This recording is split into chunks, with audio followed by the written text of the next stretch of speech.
Հայաստանի Հանրապետության առողջապահության նախարարությունը հայտարարում է ամեն տարի, որ ինքը այս տարի էլ է պետական պատվերով ծառայություններ գնելու, այսինքն վերցնելու է նրանցից, եւ սկսում է այդ պետական պատվերի տեղադրումը ու ստացվում է մի հատ իրավիճակ, որ յուրաքանչյուր այդ կազմակերպ, մոտ 500-ի կարգի կազմակերպություններ ունեն պետական պատվեր, նո պլյուս մինուս մի 5% ասել իմ ասացի։ Ինչ ա լինում։ Իրանք պետական պատվերը տեղադրում են, այդ պետական պատվերը տեղադրում են նույն միջավայրում առողջապահական բժշկական միջավայրի մասին է խոսքը, այսինքն այդտեղ պատերը,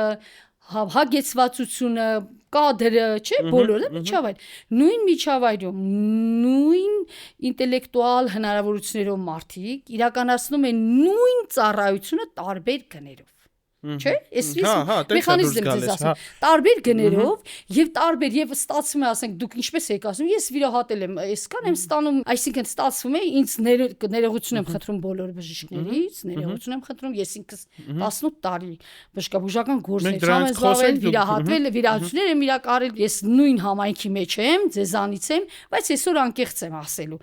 չի կարող մարդ ծառայի երկու աստծու միաժամանակ։